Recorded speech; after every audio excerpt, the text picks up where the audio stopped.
이번 시간엔 디자인 매니지먼트 교과목에 대해서 살펴보도록 합니다. 아직 팬데믹 상태, 코로나19 상태가 좋지 않기 때문에 10월 4일까지는 비대면 수업으로 하는 걸로 방침이 됐습니다. 그래서 10월 4일까지는 비대면으로 하고 10월 4일 이후에는 상황에 따라서 방침에 따라서 비대면 또는 대면 수업으로 할 수도 있습니다. 그때 가서 또 살펴보도록 하고요.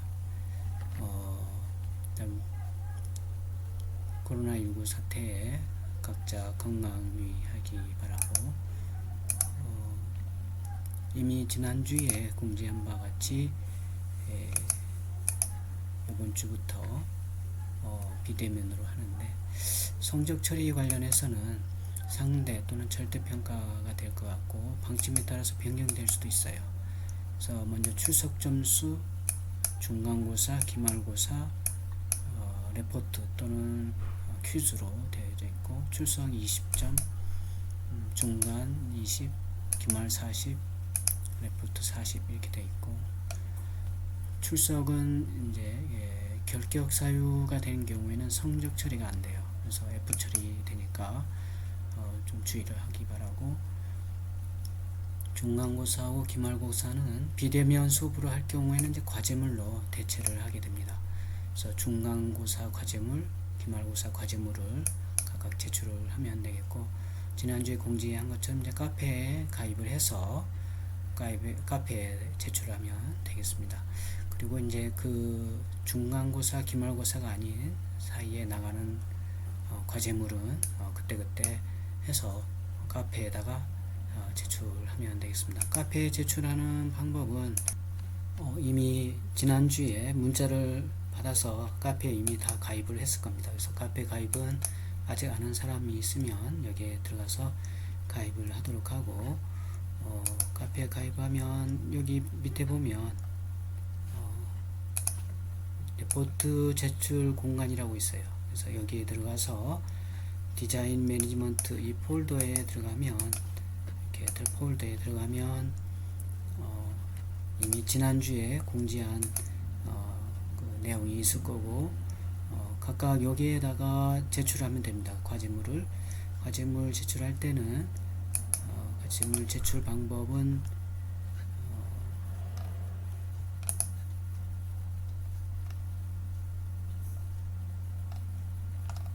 여기 보면 여기에 보면 레포트 제출하기 여기 되어 있죠. 그래서 여기에 들어가서 제출하면 되는데, 가입을 했고, 그죠?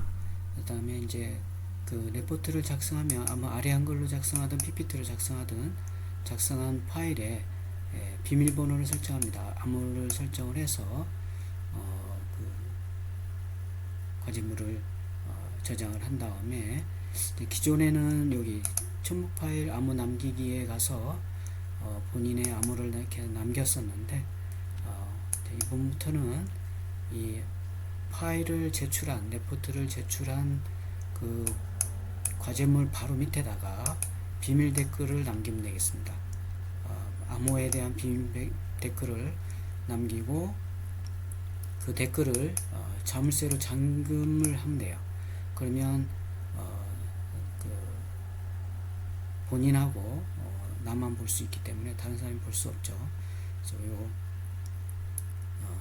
과제물을 첨부를 한 파일 밑에다가 그 과제물의 댓글에 비밀 댓글에 암호를 남기고, 그 댓글은 자물쇠로 잠금을 해두면 되겠습니다. 그래서 이렇게 이제 제출하면 되겠고, 그 다음에 이 과제물의 파일의 암호하고 암호 설정할 때 요 암호하고 이 과제물을 제출한 비밀 댓글로 남긴 요 암호하고 열 수 있도록 암호가 같아야 되겠죠. 그래서 간혹 이게 이제 같지 않아서 암호가 틀려서 과제물을 내가 열어서 확인할 수 없는 상황이 되는데, 그런 경우에는 불이익이 될 수도 있으니까 암호를 확인해서 비밀 댓글로 남겨놓기 바랍니다.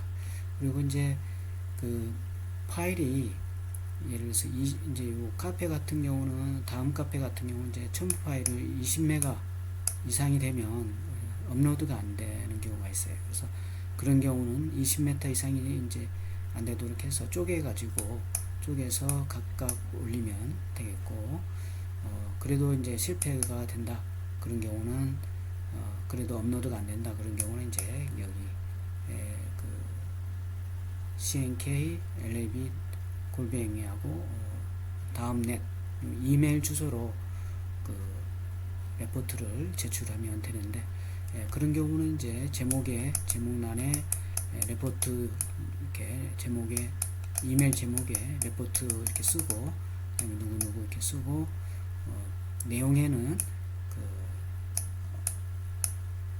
예를 들어서 소속 학과, 그래서 이제 학과가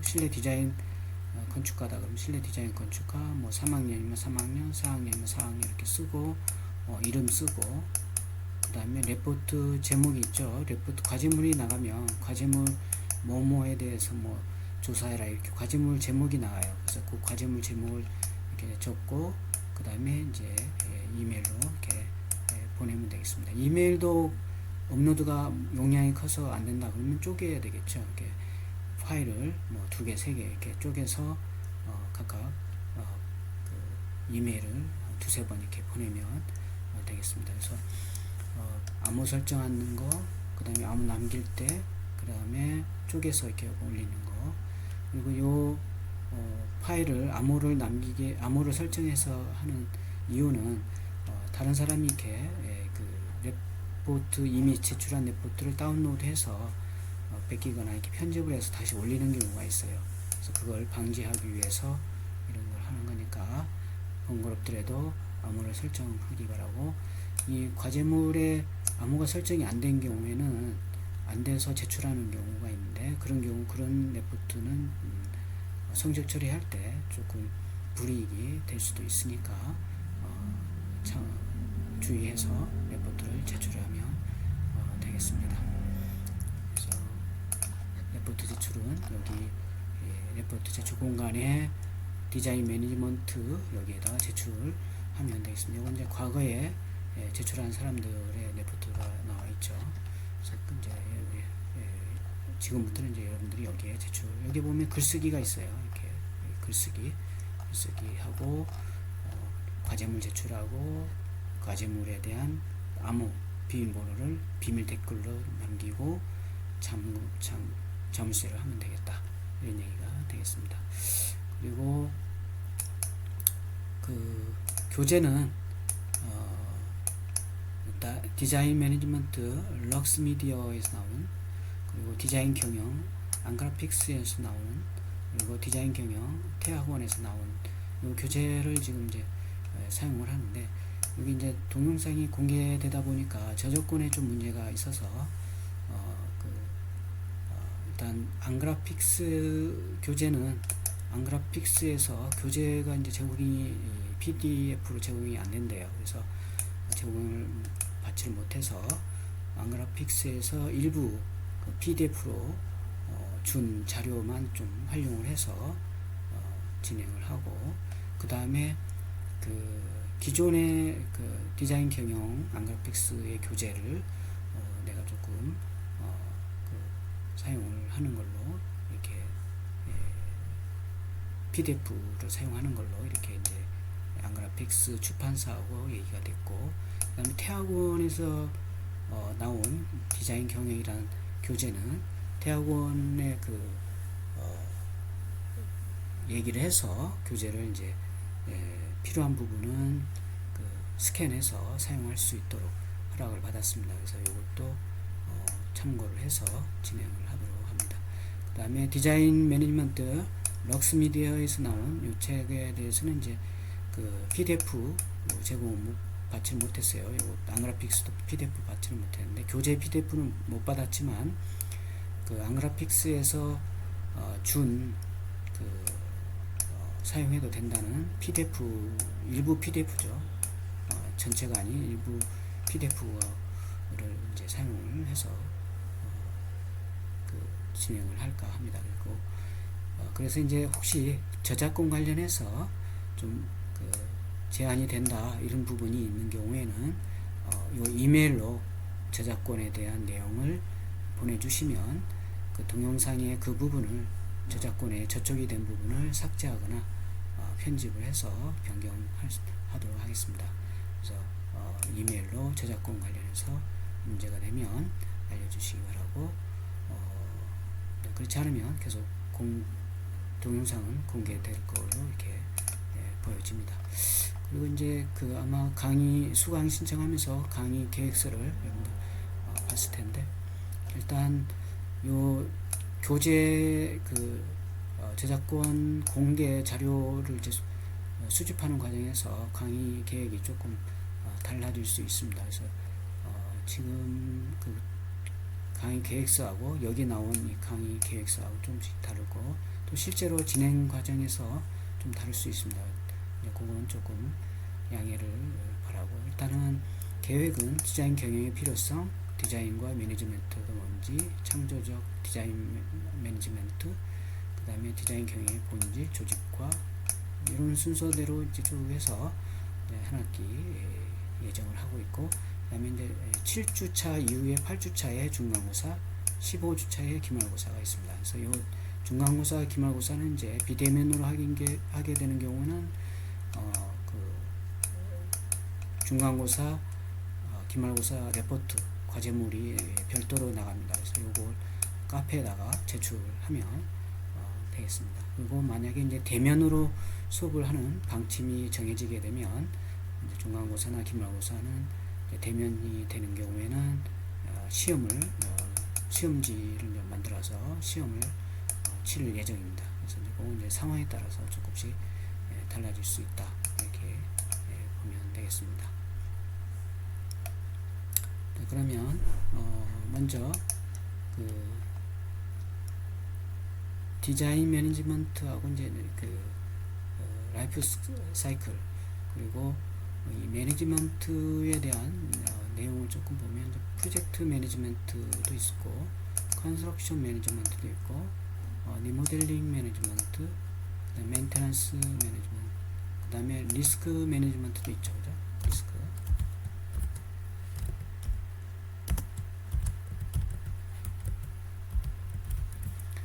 이제 이런 형태로 이제 각각의 매니지먼트들이 있는데, 이제 우리는 이번에는 이제 디자인 관련된 매니지먼트, 즉 디자인 경영에 대해서 살펴보는 시간이 된다, 이렇게 보면 되겠습니다. 그래서 디자인이란부터 시작해서 살펴보는 시간을 갖도록 하겠습니다. 디자인 매니지먼트에 있어서 먼저 디자인과 매니지먼트 이렇게 두 개의 개념을 이해할 필요가 있습니다. 그래서 디자인의 어원을 좀 보면 라틴어의 데시그라네에서 유래한 to make out이라는 의미를 가진 디자인에서 발전된 용어가 되겠고, 여기에서 이 라틴어의 데시그라네는 이제 경계선을 긋거나 구획을 나누어 표시한다, 그런 의미를 가지게 되겠습니다. 그 다음에 이제 사전에 보면 설계하다, 입안하다, 밑그림을 그리다, 도안을 그리다, 그런 의미도 있고, 명사로서는 이제 약도, 스케치, 계획, 디자인, 기획, 이런 의미도 갖게 되겠습니다. 그래서 이제 시몬 허버트 시몬에 의해서 1988년에 디자인에 대한 개념을 보면, 주어진 상황을 보다 더 나은 것으로 만들기 위해 일련의 활동을 고안하는 모든 사람의 노력이 곧 디자인이다, 이렇게 이제 얘기하기도 했고, 또 1960년대에 보면 길리엇이라는 사람에 의해서는 이제 디자인은 그 자체가 하나의 목적이다. 그래서 디자인은 곧 인공물을 자연환경과 생활 양식 속에 적응시키는 인간 논리 업적이다. 이렇게 이제 정의를 하고 있습니다. 각각 그 사람에 따라서 경험이라든가 이런 것들에 의해서 이제 디자인의 개념을 조금씩 다른 정의를 하고 있는 거죠.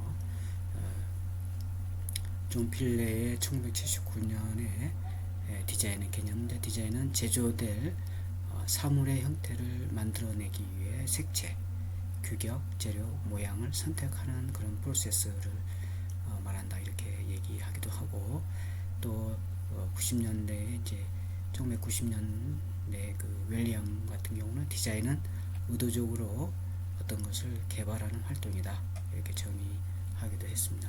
그 밖에도 뭐 이런 이렇게 이제 정의하는 그런 그 디자인에 대한 개념이 있게 되겠고, 또 우리가 이제 건축과 디자인에 그리고 조금 전에 얘기한 매니지먼트에 대해서 이제 연결시켜서 생각을 할 필요가 있게 되는데, 그 형태와 기능 측면에서 보면 정통적으로 이제 디자인의 주요 역할은 아주 좁은 의미에서 제품의 기능에 부응할 수 있는 가장 적합 형태를 창출하는 것으로 간주되는 그런 거가 되겠고, 그래서 따라서 이제 형태의 창출이라고 하는 디자인의 시각적 속성이 보다 이제 강조되는, 특히 이제 건축 디자인에 있어서 강조되는 측면이 있다, 이렇게 볼 수가 있습니다.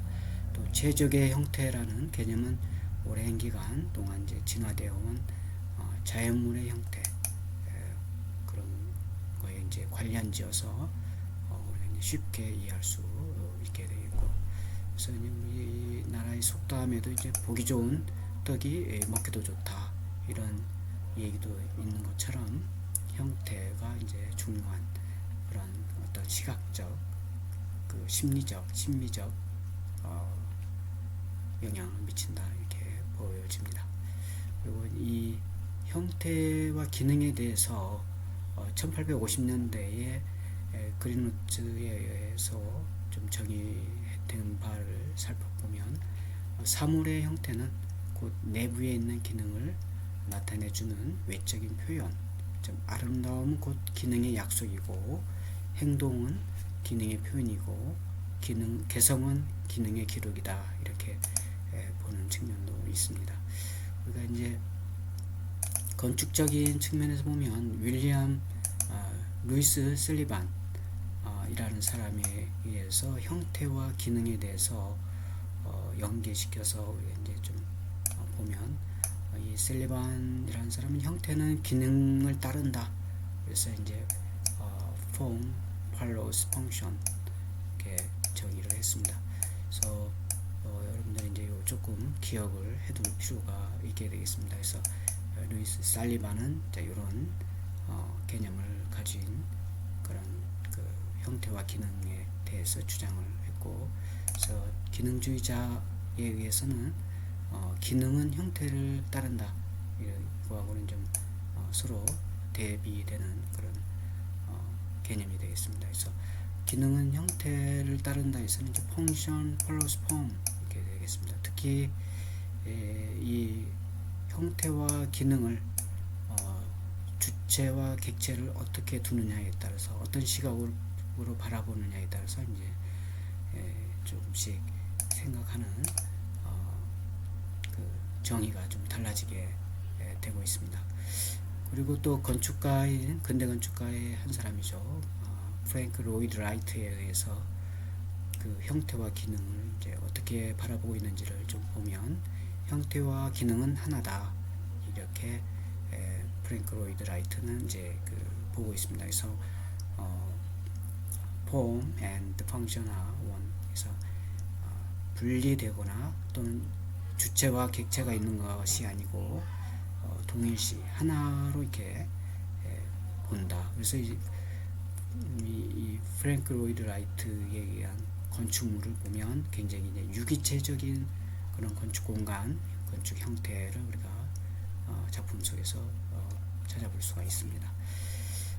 그래서 이제 디자인의 새로운 정의를 우리가 좀 정의를 해보면, 인공물의 어떤 심미적, 실용적 경제적, 문화적 가치를 부여하기 위해 고도로 복합적인 요소들을 이제 종합하여서 가장 합당한 특성을 창출하는 그런 지적 조형 활동을 우리가 이제 디자인 이렇게 정의할 수 있지 않겠느냐, 이런 얘기가 되겠습니다. 그래서 특히 이제 그 비주얼, 눈으로 보이는 특성, 그리고 인비주얼, 보이지 않는 특성, 요 두 개의 개념이 요 합당한 특성을 창출하는 그런 지적 조형 활동의 특성이 되겠습니다. 그래서 비주얼을 하면 매력적인 조형성을 이제 눈으로 우리가 보면서 그런 디자인의 그 특성을 파악할 수가 있는 거고, 인비주얼을 하면 어떤 사용하는 가운데서 보이지 않는 특성을 우리가 느끼는 그런 디자인을 이제 볼 수 있다, 이렇게 볼 수 있습니다. 그래서 각자가 여러분들이 이제 디자인이라는 새로운 나름대로 본인이 정의를 해둘 필요가 있습니다. 그래서 여기에서 이제 이렇게 정의해서 그 제시하는 요 디자인의 정의를 참고를 하고, 그리고 뭐 이걸 가지고 각자 자기의 그 디자인에 대한 개념을 정립을 해도 무방하겠습니다. 그리고 이제 그 밖에 본인 스스로 정의를 해서 정립을 해둘 필요가 있게 되겠습니다. 그래서 이제 우리가 디자인에 대한 개념을 우리가 각자 정리해서 정립을 하고, 그 다음 이제 매니지먼트에 대한 부분인데, 매니지먼트는 이제 우리가 경영 이렇게 정의할 수가 있는데, 이 디자인 매니지먼트에 있어서의 필요성을 좀 보면 학제적으로 그 학제적 특성에 따라서 필요성을 이제 보면 이제 중세 시대에는 이런 세공 기술이 이제 발달이 됐죠. 그래서 특히 이제 가공업, 자기 그 가족에서 어떤 개개인의 가정에서 이제 세공을 하거나 가공을 해서 어떤 제품을 만들고 그것들을 이제 내다 팔고, 그런 이제 중세 그 형태가 되겠는데, 그때 이제 세공과 제작, 그래서 이런 이 세공과 제작이 이제 발달돼서 추후에 미술과 공예적인 그런 이제 속성으로 이제 발달되어진다, 이렇게 보면 되겠습니다. 그래서 무엇을 만들거나 행하는 것, 이것은 예술적 속성이 되겠고, 장식과 스타일, 그래서 응용미술이나 장식미술에 해당이 된다, 이렇게 보여집니다.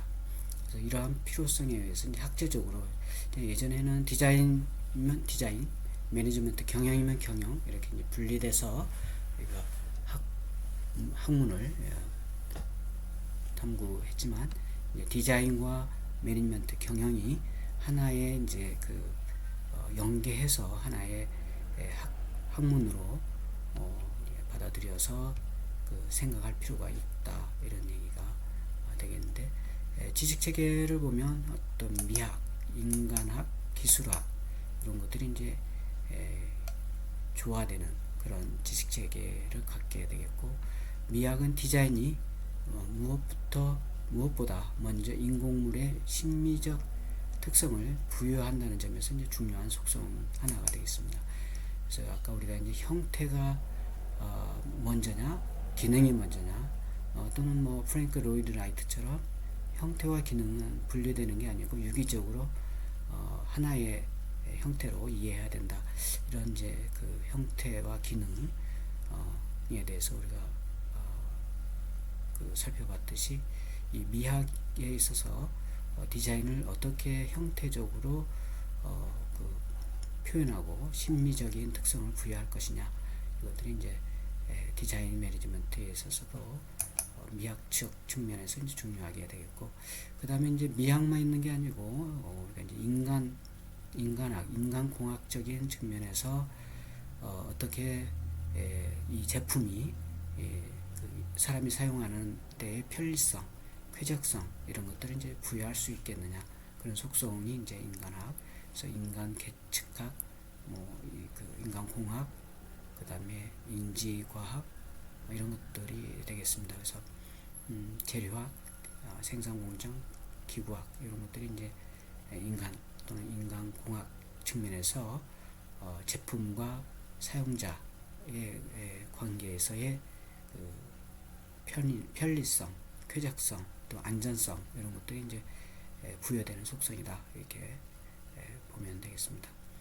그리고 이제 그 디자인 학제적 특성에서 인간의 사물에 대한 태도, 사고 방식 이런 것들을 이제 좀 표현한 게 여기 나와 있는 디자인 문화 학문적 위상에 관한 모델이 되겠습니다. 그래서 종합적인 부분,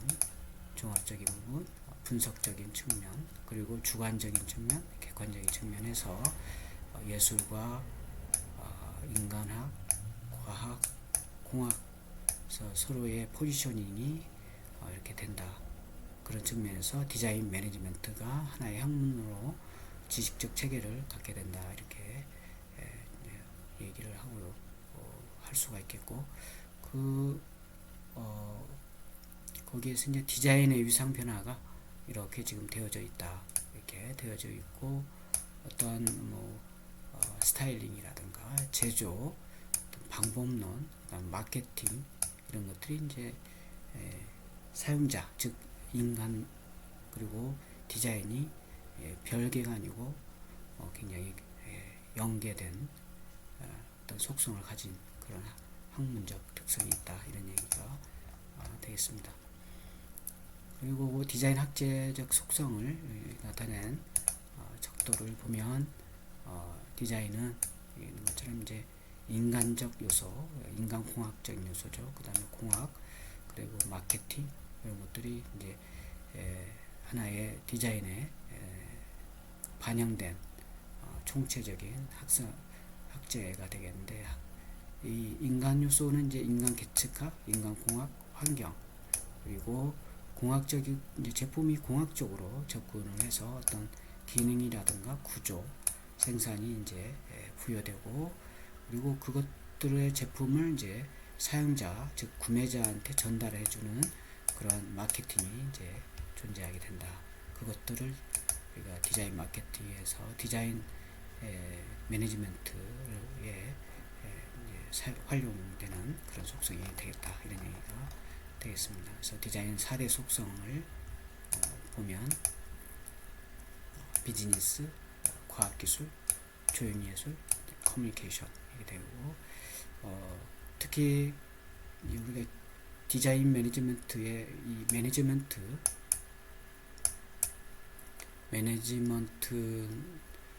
이제 경영에서 우리가 조금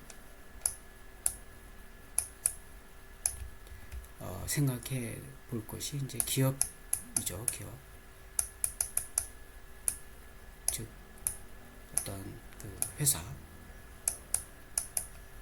그래서 이 기업이 갖고 있는 궁극적인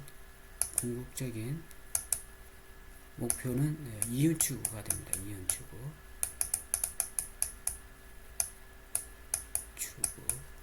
이윤 추구가 되지 않으면 회사가, 즉 기업이 존재하지 못하고, 기업이 존재하는 이유는 이윤 추구가 돼야지만이 존재할 가치가 있게 됩니다. 그래서 이 매니지먼트 경영에서 기업의 이윤 추구를 극대화시키기 위해서 이 기업이 갖고 있는 어떤 아이덴티티, 어떤 고유성을 마케팅에 이제 우리가 나타내서 이 기업에서 만든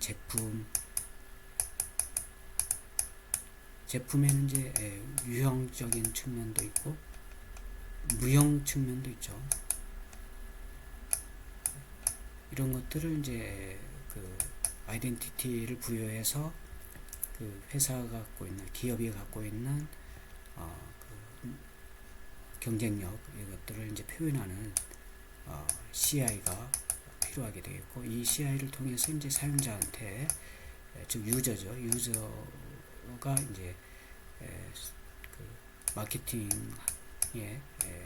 마케팅을 통해서 이제 그 전달하는 그런 과정을 이제 갖게 되는데, 일부 이렇게 이제 살펴볼 필요가 있는 기업에 대한 경향에서 기업에 갖고 있는 특성이 되겠습니다. 이제 후반부에 가면 우리가 이제 또 같이 살펴볼 내용이 되는데, 지금으로서는 이제 기업의 아이덴티티를 이제 부여한 CI, Corporate Identity가 이제 중요한 마케팅의 한 부분이 되고, 기업의 어떤 고유성을 나타내는 그런 정체성이 된다, 이렇게 보면 되겠습니다. 그래서 그 CI가 즉 그 커뮤니케이션을 통해서 요즘은 이제 양방향, 쌍방향인 커뮤니케이션이 아주 자연스럽게 되어져 있죠. 그래서 뭐 SNS라든가 이런 걸 통해서 그 사용자, 그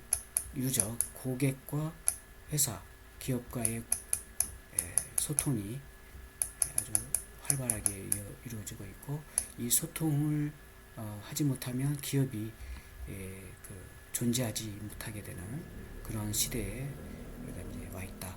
이때에 이 고객과 기업 간의 그 소통에 있어서의 CI 요거와 디자인, 제품의 디자인에 그 지대한 영향을 갖게 된다, 이렇게 보면 되겠습니다. 그리고 이제 거기에 비즈니스라든가 마케팅이죠. 그리고 과학기술, 이 과학기술은 이제 제품이라든가 엔지니어링 그런 부분에 있어서 이 기능을, 펑션을 어떻게 하면 편리하고 쾌적하고 이런 것들을 이제 부여할 것이냐에 대한 과학적 기술이 이제 그 바탕이 되어야 된다, 이런 얘기가 되겠습니다. 이게 이제 4대 속성이 되겠습니다. 디자인에. 그리고 디자인 분야 간의 공생적 협동에 대한 필요성으로서는 이제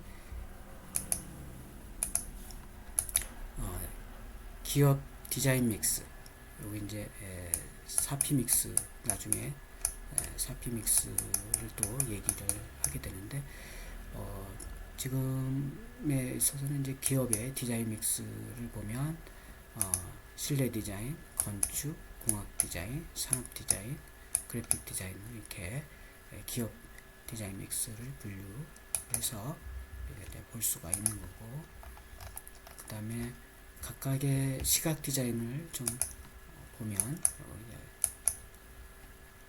시각 디자인은 이렇게 이제 표현할 수가 있죠. 비주얼 커뮤니케이션 디자인에서 주로 평면적인 시각 정보의 가치를 증진시켜주는 디자인 분야로서 어떤 인쇄 또는 뭐 TV, 영화, 이 인쇄물 같은 경우는 이제 팜플렛이나 카탈로그 보면 이렇게 2D 종이로 되어 있죠. 2D. 그래서 2차원적이죠. 그다음에 텔레비전도 텔레비전 박스가 이렇게 있으면 이 텔레비전도 2차원적이죠. X축, Y축.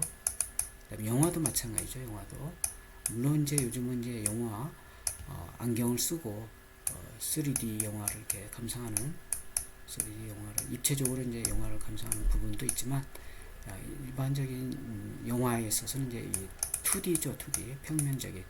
그래서 이런 평면적인 시각적 정보를 전달하는 시각 전달 매체를 통해서 이제 전달하는 메시지, 이런 것들로 이제 하는 행위가 이제 시각 디자인이 되겠습니다.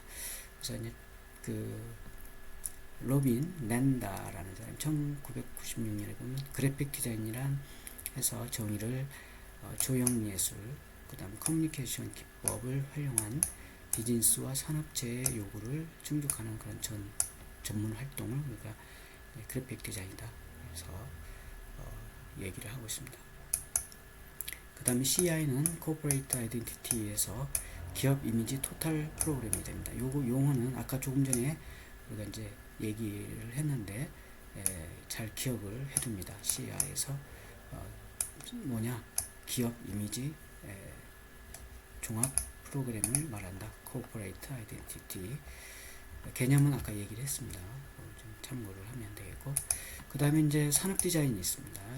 인더스트리얼 디자인에서 사용자의 요구를 파악하고 새롭게 정의하여 제품과 비즈니스의 특성을 창출함으로써 가치를 향상시키는 그런 디자인 학문이 산업 디자인이다. 이렇게 보면 되겠습니다. 그래서 사용성, 유저러빌리티, 그 다음에 하이브리드 제품, 하이브리드 프로덕트, 그리고 공학 디자인입니다. 공학 디자인은 이제 엔지니어링 디자인에서 기술 지향적인 디자인 활동이 이제 공학 디자인이 되는데, 기술이 이제 바탕이 되는 거죠. 그래서 생산 단가와 시장의 조건과 관련지어 주어진 목표를 만족시키기 위해서 일련의 기능을 수행하는 최적의 인공물을 창출하는 분야가 이제 공학 디자인이 됩니다. 그래서 1990년도에 켄 웰레스에 보면 이제 공학 디자인이라는 정의를 기술적인 조건들을 제품이 생산될 수 있는 정보로 변환시켜주는 그런 과정을 우리가 이제 이 사람은 이제 공학 디자인이라고 이렇게 보고 있다. 이렇게 해서 이해하면 되겠고, 그 다음에 이제 환경 디자인이 있습니다. 환경 디자인은 이제 엔바이러멘탈 디자인에서 건축과 실내 디자인은 모든 공간에 그 효율적인 창출과 깊은 관련성이 있다. 그래서 건축, 조경, 실내 디자인, 인공 환경 이런 게 이제 환경 디자인 이렇게 볼 수가 있고, 건축 디자인은 이제 아키텍처럴 디자인에서 공공 산업용 건물 자체를 이제 그 대상으로 하는 디자인, 건축 디자인이 되겠습니다. 그리고 이제 실내 디자인이라고 하면 이제 인테리어 공간을 주 대상으로 하는 디자인을 이제 실내 디자인이다 이렇게 볼 수 있고, 건축 디자인의 이제 예로 보면 구게마이 미술관 프랭크 게리에 의해서 이제 1997년에 그 건축된 여기 이제 구게마이 미술관이죠. 그래서 건물에 대한 고정관념을 깨고 포괄적 개념을 건축에 도입한 그런 빌바오 구게마이 미술관이 되겠습니다. 그래서 이 구게마이 미술관은 이 동네가 이제 그 폐광이 돼서 침체되는 그런 도시인데, 이 프랭크 게리에 의해서 이제 이 구게마이 미술관을 여기 이제 구게마이 미술관을 건립함으로 인해서 이 도시가 이제 그 관광 도시로 굉장히 유명한 관광 도시로 탈바꿈하는 그런 사례가 되겠습니다. 이 사람이 이제 그 프랭크 게리가 되겠습니다. 이제 바다 쪽에서 이렇게 바라본 내용이 되겠고, 그리고 이제 디자인 분야의 특성 비교인데, 여기 디자인 분야, 시각 디자인, 산업 디자인, 공학 디자인, 실내, 또 건축 디자인에서 나와 있고, 기업 경영 활동을 보면 이게 매니지멘트가 되겠죠. 이쪽이 이제 디자인이 되겠고, 그래서 각각의 시각 디자인 경우 여기 나와 있죠. 연관성이 있냐 없냐 어느 정도 있는지를 이렇게 표현한 그 도표가 되겠습니다. 참고해서 한번 보시면 되겠고, 어떤 연관성이 어느 디자인에 더 큰지 또 적은지 이것들을 좀 분류를 해놓은 거가 되겠습니다. 마찬가지로 이제 디자인 특성 비교를 해놓은 게 시각 디자인, 산업 디자인하고 공학 디자인에서 교육 배경이라든가 업무 유형, 관심사, 사고방식, 표현 방식이 있는데, 시각 디자인하고 산업 디자인하고 공학 디자인에 있어서 그 사고방식하고 표현 방식이 이제 조금씩 다르다. 여러분들 조금 기억을 해서 보면 되겠습니다. 시각 디자인은 아무래도 이제 시각적 효과를 이제 나타내는 전체적인 그런 사고방식이 되겠고, 산업 디자인은 어떤 제품의 종합적인 것을 이제 표현해서 제품을 디자인하는 부분이 되겠고, 그 다음에 공학 디자인은 아무래도 이제 시리얼적인 이제 사고방식에 의해서 나타나는 공학적으로 이제 분석하는 애널리스틱 그런 사고방식이 되겠고, 표현방식은 시각적인 것은 이제 아까 얘기했듯이 이제 2D라든가 그래픽처럼 표현적이고 시각적으로 이제 드러나는 거죠. 그 다음에 산업 디자인은 이제 기하학적인, 그 다음에 공학 디자인은 이제 수치적인 그런 표현 방식이 이제 특성이 갖는 거가 되겠다, 이런 얘기가 되겠습니다. 그 다음에 이제 그 4D 디자인이 있습니다. 4D 디자인은 제품 오페라, 프로덕트 오페라, 그래서 제품 디자인에 시간의 어떤 시간의 개념을 부여한 거죠. 타임이 들어간 거죠. 타임. 그래서 우리가 이제 2D는 이제 2차원적인 거죠. X축, Y축. 그 다음에 3D, X축, Y축, 그 다음에 Z축에서 3차원적인데, 여기에 이제 타임이 들어가면 이제 4차원적 디자인으로 우리가 이제 특성을 분류할 수가 있고, 그래서 시간의 근거를 둔 공연 예술의 특성을 결합시킨 거가 이제 4차원 4D 디자인이 되겠습니다. 그래서 스스로 공연하듯 음악에 맞춰서 춤을 추는 어떤 제품, 예를 들면 이제 그런 것들이 있고, 건축에서는 이제 태양열 직광판 이런 것들이 이제 4D 디자인에 해당이 되겠습니다. 그래서 건축 구조물에 태양 궤적을 이제 따라가면서 시시각각으로 변하는 거죠. 그 태양이 이제 움직이니까, 물론 이제 지구가 움직이지만 이제 시각적으로 보면 태양이 동쪽에서 떠서 서쪽으로 지면서 태양열 직광판도 그 태양을 궤적을 따라가면서 움직이는 거죠. 시각적 효과를 만들어내는 제품이 이제 되겠습니다. 그래서 태양열 직광판은 이제 태양광을 궤적을 따라가면서 최대한 태양열을 이제 많이 집광해서 우리가 이제 어떤 태양열을 쓰는 그 난방이라든가 이런 거에 이제 활용하기 위한 직광판이 되겠습니다. 이런 것들도 이제 4D 디자인의 한 사례로 우리가 분류할 수가 있고, 그래서 로버트슨 1994년에 보면 이제 4D 디자인이란 인공물 간의 상호작용과 고도로 역동적인 형태의 디자인의 개념을 둔 그런 개념적인 근거를 가지는 용어다, 이렇게 이제 정의를 하고 있습니다. 그래서 참고하시고, 그 다음에 2D 디자인, 3D 디자인, 4D 디자인. 2D 디자인은 시각 디자인, 그 다음에 뭐 일러스트레이션, 인쇄된 직물, 필름 이런 것들이 되겠고, 2D 애니메이션. 3D 디자인은 이제 가구 디자인. 가구는 아무래도 이제 3D가 되겠죠. 그 다음에 도자기, 유리, 그 다음에 인테리어, 산업 디자인, 패션, 뭐 이런 것. 그 다음에 4D 디자인은 이제 애니메이션, 시시각각 이제 애니메이션이 이제 바뀌는 거죠. 그리고 이런 것들이 이제 제품 오페라, 기업 아이덴티티, 소프트웨어 디자인 이런 것들이 이제 4D 디자인에 해당이 된다, 이렇게 보면 되겠습니다.